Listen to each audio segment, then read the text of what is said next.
Bonjour à tous et à tous, bienvenue à cette webconférence dédiée à la transmission de patrimoine. Nous sommes ravis de vous accueillir pour dialoguer avec nos experts. Et pour traiter de ce sujet, nous avons réuni deux intervenants de choix. Maître Arlette Darmon, bonjour. Bonjour. Vous êtes notaire associé, présidente du groupe Monacier. C'est ça. Aujourd'hui à vos côtés, Didier Henriot, responsable études fiscales et patrimoniales du service actionnaire d'Air Liquide. Bonjour. Donc, quand on parle d'experts, on comprend bien le rôle des notaires et votre présence, maître. Mais à vos côtés, Didier, pourquoi aujourd'hui vous êtes présent pour nous parler de transmission ? En fait, c'est assez logique, et ce pour plusieurs raisons. D'abord, l'action Air Liquide, c'est une action qui se transmet de génération en génération, et ce depuis le tout début de la société, au début du XXe siècle. Cet actionnariat est fidèle, et ça contribue à garantir l'indépendance de la société. À titre d'exemple, aujourd'hui, 410 000 actionnaires individuels qui possèdent un tiers du capital, c'est un pourcentage exceptionnel. Donc, c'est une première raison. Deuxième raison, parmi ces 410 000 actionnaires individuels, 60% d'entre eux sont connus d'Air Liquide, et ils détiennent leur titre au nominatif, et 93 000 sont au nominatif pur. Autre point, nous souhaitons bien sûr pérenniser et développer l'actionnariat individuel. Donc ça passe par deux actions, deux missions. Aujourd'hui, nous menons une action de pédagogie pour expliquer à nos actionnaires toutes les vertus de la transmission. Mais en parallèle, il faut former, sensibiliser les jeunes générations à la culture de l'actionnariat, à la culture de la bourse et à la connaissance de l'économie réelle. Je finirai sur un point, la question des transmissions de titres et la question de la fiscalité, ce sont des sujets techniques, complexes. On n'a pas vocation, nous, au service actionnaire, d'être des spécialistes de ces questions juridiques. Donc nous travaillons en partenariat avec des notaires qui sont seuls à même à conseiller, je dirais, les actionnaires sur ces problématiques. Mais également, je pense que les notaires, Maître Darmon nous le dira, ils ont aussi besoin de mieux connaître, de mieux comprendre la problématique de la transmission des titres. Donc c'est pourquoi aujourd'hui on est ensemble pour parler de ces questions. Alors justement, peut-être, Maître, pourquoi vous êtes associé au groupe Air Liquide ? Pour exactement les mêmes raisons, ils vous ont dit que les titres Air Liquide se transmettaient de génération en génération. Chez nous, on suit les clients de génération en génération et effectivement on se rend compte que au moment des transmissions, au moment des contrats de mariage, au moment des successions, on a effectivement des porteurs de titres et de titres Air Liquide et qu'il valait mieux que les choses aient été vues directement avec Air Liquide sur la gestion, sur les droits et obligations de chacun. Et c'est pour ça qu'on travaille ensemble pour que juridiquement tout ça soit encadré. Bien, voilà pour l'entrée en matière. On a posé le décor. Maintenant, on va rentrer plus concrètement dans le sujet de cette webconférence. Et nous avons justement une question d'un internaute sur les modalités globales de la transmission d'un patrimoine. Jean-Pierre d'Aix-en-Provence veut savoir si le portefeuille d'actions doit être vendu au moment du décès ou si le notaire peut le partager égalitairement si les bénéficiaires le souhaitent. Qui veut prendre la parole ? J'allais dire que de réflexe, le notaire aura peut-être malheureusement tendance à vendre le portefeuille au moment d'une succession, ce qui n'est pas forcément la bonne opportunité. C'est pour ça qu'on se rapproche de la société Air Liquide, parce que nous, notaires, on n'a pas de pouvoir ni de compétences en matière de gestion de portefeuille, c'est évident. On veut souvent décharger notre responsabilité et vendre le portefeuille pour éviter un krach boursier et de voir notre responsabilité engagée parce qu'on n'a pas pris les bonnes décisions. Néanmoins, effectivement, les héritiers peuvent avoir intérêt à poursuivre la gestion de ce portefeuille, à conserver les titres, parce que c'est quand même un bon titre, Air Liquide. Et là, on va avoir besoin d'Air Liquide pour essayer de rassurer les clients. Mais oui, on peut partager effectivement des titres, on n'est pas obligé de vendre et de partager des liquidités. D'accord. C'est le cas d'une transmission subie ? Ouais. Ce cas de figure. Est-ce qu'on a des exemples, si on n'anticipe pas la succession, qui hérite Ouais. Oui, alors la transmission, elle arrivera un jour ou l'autre. Alors soit effectivement elle a été préparée, soit elle est subie. C'est le décès, malheureusement on meurt tous un jour. Et on a tous des héritiers. Et ces héritiers, effectivement, ils sont définis par le Code civil. Globalement, parce qu'on ne va pas rentrer dans le détail de qui hérite, mais quand on a un conjoint, il est héritier pour partie, et quand on a des enfants, ils sont héritiers pour partie également, et c'est ce qu'on appelle des héritiers réservataires. Et le droit donc de nos enfants est fonction du nombre d'enfants, mais également des droits du conjoint derrière. Donc le conjoint est un héritier légal qui a le droit soit de l'usufruit, soit une partie en pleine propriété, et les enfants, quant à eux, vont se partager le gâteau. Gâteau restant. D'accord, donc ça c'est effectivement, je le disais, le cas de figure d'une transmission subie. Mais évidemment, ce qu'on essaye de faire, c'est d'anticiper, c'est ce que vous allez conseiller de toute façon, effectivement, et prendre des dispositions. Dans ce cas de figure, Françoise de Ponto-Combo nous demande comment transmettre un PEA à ses enfants. Est-ce que c'est possible déjà? Alors, non, un PEA ne se transmet pas. Et effectivement, c'est un compte qui est individualisé, qui appartient donc à son propriétaire. Pour transmettre les titres qui sont aujourd'hui dans le PEA, malheureusement, il faut casser le PEA, avec les conséquences fiscales que cela engendre, notamment le paiement des prélèvements sociaux à la sortie du PEA. On peut bien entendu transmettre les titres, mais on les transmettra dans un autre support, dans un compte titre ordinaire. D'accord. Alors comment peut-on préparer justement cette transmission? Est-ce que c'est possible? Alors, la possibilité, bien entendu, de transmettre par anticipation, et c'est un petit peu l'objet de notre entretien d'aujourd'hui, effectivement, on a, premier point, à l'exception du PEA, on va quand même pouvoir décider du sort des biens que l'on veut transmettre. Ça, c'est un premier point. Deuxième point, cette transmission par anticipation, elle permet de bénéficier d'un certain nombre d'avantages fiscaux. On a une loi qui le permet, donc autant en profiter. Et elle va également permettre, comme c'est entre guillemets, une succession anticipée, de bénéficier d'une réduction des frais de succession. D'accord. Est-ce qu'il y a dans le cadre d'une transmission de patrimoine, est-ce qu'il y a des avantages différents en fonction du régime matrimonial? Je prends cet exemple parce que notamment Jean-Pierre de Paris pose la question, je suis marié sous le régime de la séparation de biens, quelles dispositions prendre pour que mon épouse hérite de tous les titres au nominatif pur à mon décès? Donc c'est un cas très précis, mais on peut peut-être élargir. Oui, alors le régime matrimonial est important pour savoir qui va donner les titres ou dans quelle succession on va trouver ces titres. Néanmoins, ce régime matrimonial, il peut être adapté et souvent on confond le régime matrimonial avec la dévolution successorale. C'est pas parce que je suis en séparation de biens que le conjoint n'héritera pas. C'est pas parce que je suis en communauté qu'il héritera de tout. C'est mal connu ça. Donc il y a un mélange qui est fait. Le régime matrimonial, c'est pour déterminer qui est propriétaire des biens pendant la vie du couple. Et donc savoir ce qu'il y aura dans la succession lorsqu'un des époux décédera. Mais le conjoint, lui, survivant, aura des droits qu'il va tirer soit de la loi, soit de dispositions qui auront été prises. Et ce régime matrimonial peut aussi être adapté en vue d'une transmission. On peut tout à fait envisager de changer de régime matrimonial pour augmenter les droits du conjoint. D'accord. Donc, puisqu'on est sur ce sujet, on parle de succession. Est-ce qu'il y a différents moyens de transmettre? Est-ce qu'on peut parler peut-être de différentes possibilités qui existent aujourd'hui? Oui, alors pour transmettre des biens, c'est assez simple. Soit on prend des dispositions testamentaires. Je fais un testament, je vais léguer un certain nombre de biens. Entre conjoints, on a la donation entre époux qui est un peu différente du testament, mais qui peut aussi être prise dans un testament. La donation entre époux, ça permet de dire je donne à mon conjoint l'intégralité de mes biens, mais si j'ai des enfants réservataires, je sais qu'il ne pourra pas tout recevoir et il y aura des options à effectuer. Il y a l'aménagement du régime matrimonial. L'aménagement du régime matrimonial, c'est de mettre des clauses. On connaît la communauté universelle avec la clause d'attribution intégrale, mais il peut y avoir des préciputes. Le mot n'est pas très beau, mais ça veut dire que le conjoint aura le droit de prélever certains biens avant. Et l'avantage là-dessus, c'est qu'on n'est pas du tout limité par la réserve héréditaire, puisque c'est une convention matrimoniale et pas un testament. Du coup, le conjoint va pouvoir recueillir des biens de façon beaucoup plus importante. Et puis, bien évidemment, il y a la transmission de son vivant, puisque les 3 premiers cas que j'ai cités, c'est en cas de décès. Mais là, on peut décider de transmettre de son vivant un certain nombre de biens. Donation-partage, donation simple, est-ce qu'il y a d'autres cas de figure?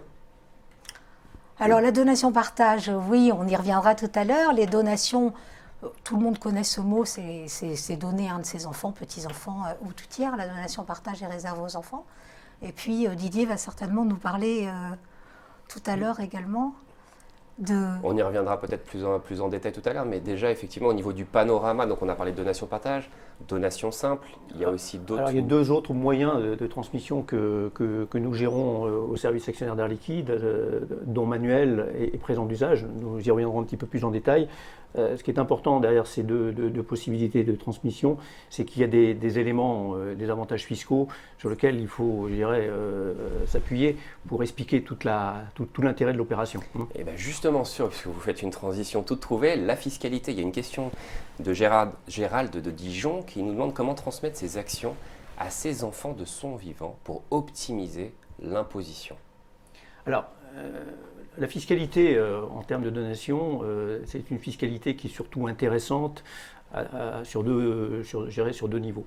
La fiscalité de transmission, c'est bénéficier des abattements qui sont très intéressants en ligne directe entre parents et enfants, puisqu'on peut donner sans payer de droits de donation 100 000 euros par enfant et par parent sur une période de 15 ans.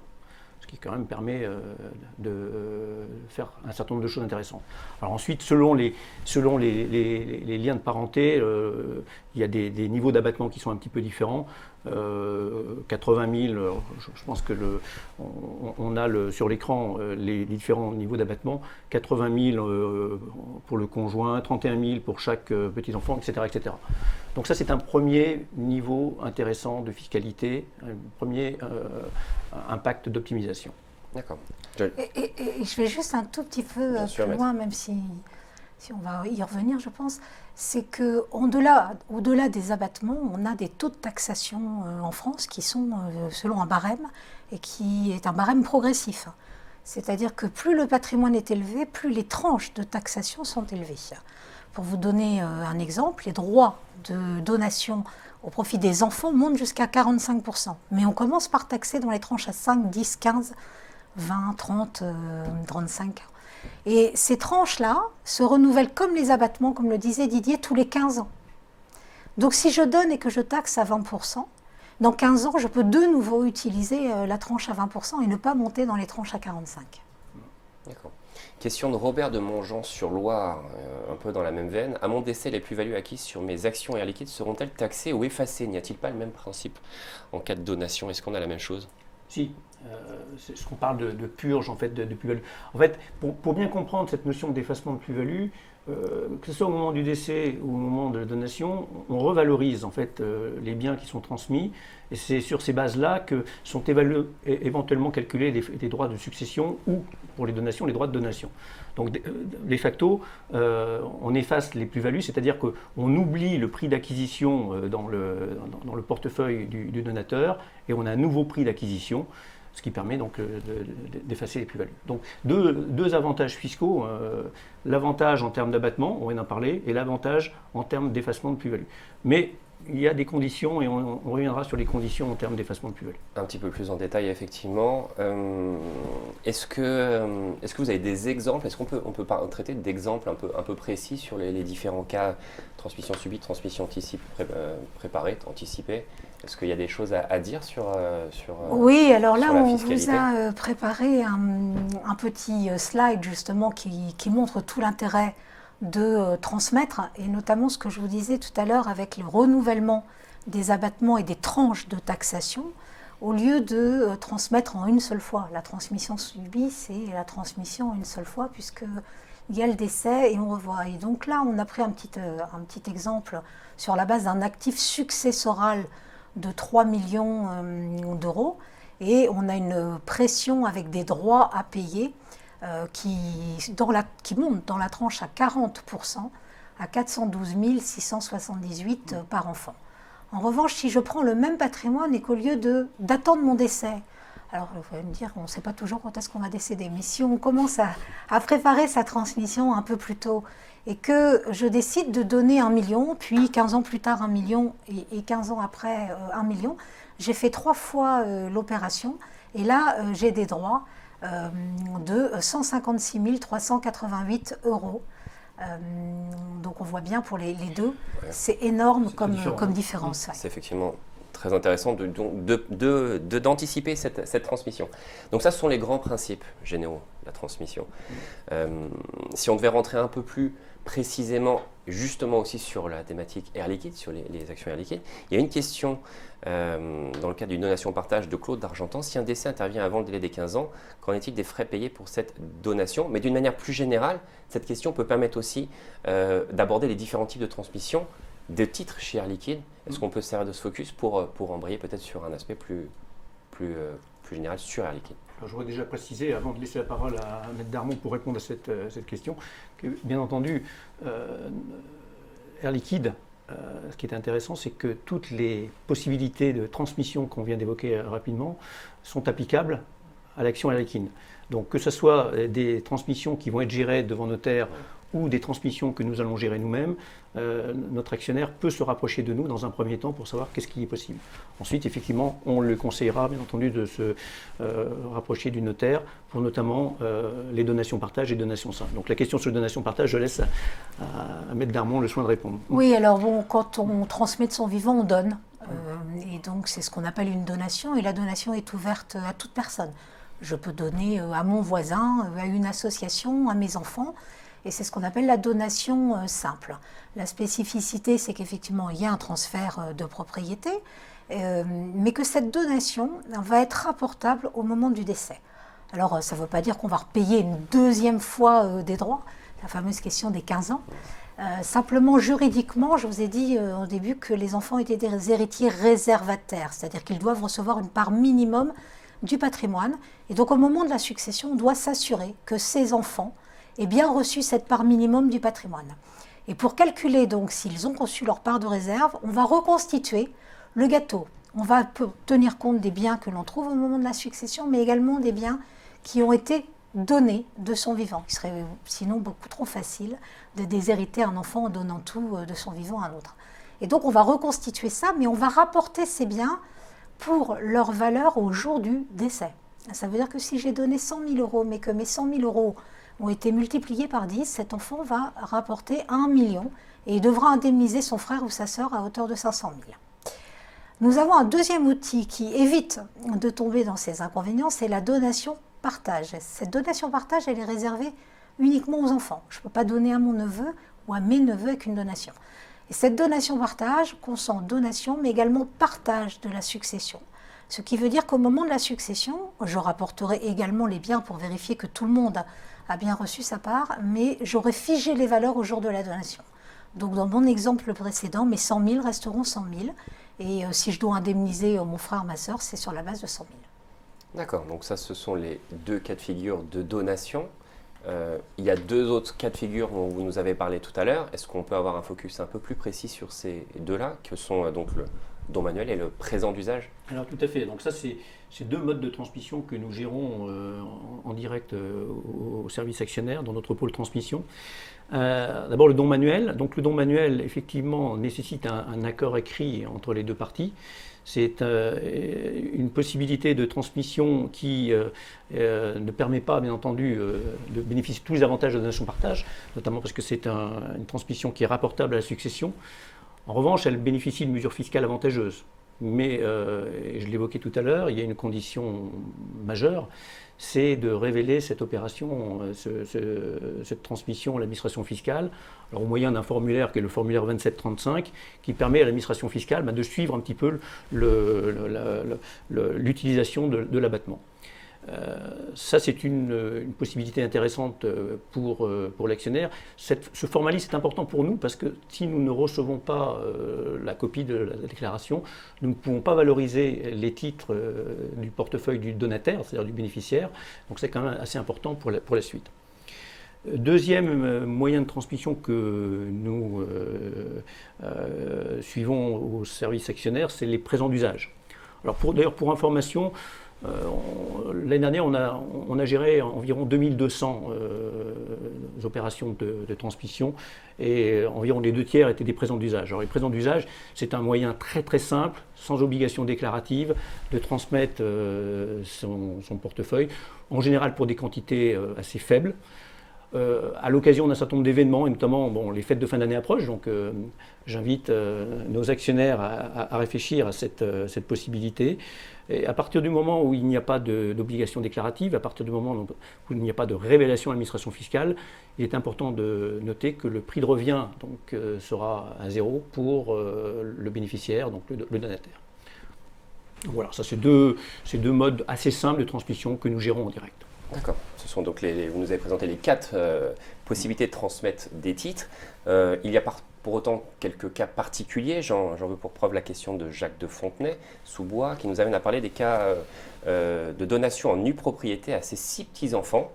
Comment ça marche? Faut-il avoir l'accord des parents pour les mineurs? Donc c'est un cas particulier sur une des formes. Alors oui, la donation en nue propriété, ça rentre dans les donations, dans les donations partage. Pas dans les dons manuels ni dans les présents d'usage, puisque là, on doit donner de la main à la main, donc c'est pas possible.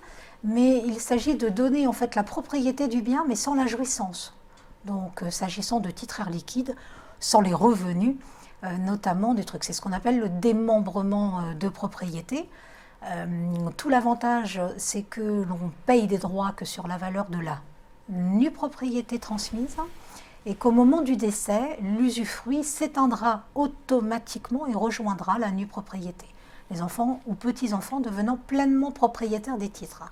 Alors sur la question spécifique qui est posée, oui, on peut donner aux enfants, se réserver, ou aux petits-enfants, se réserver l'usufruit. Et puis en termes de gestion, de pouvoir, on peut aussi décider que ce soit les grands-parents donateurs et usufruitiers qui vont conserver les pouvoirs, c'est d'ailleurs la règle, on va interdire de donner, mais on peut également décider que les pouvoirs, au moment du décès des grands-parents, iront sur les parents, parce qu'il y a une grande volonté des grands-parents, généralement, de bloquer le patrimoine jusqu'à un certain âge, pour qu'à 18 ans, il n'ait pas envie de vendre les titres Air Liquide pour acheter une jolie voiture rouge. C'est déjà dû arriver, c'est peut-être pour ça que Absolument. nous avons cette réaction-là.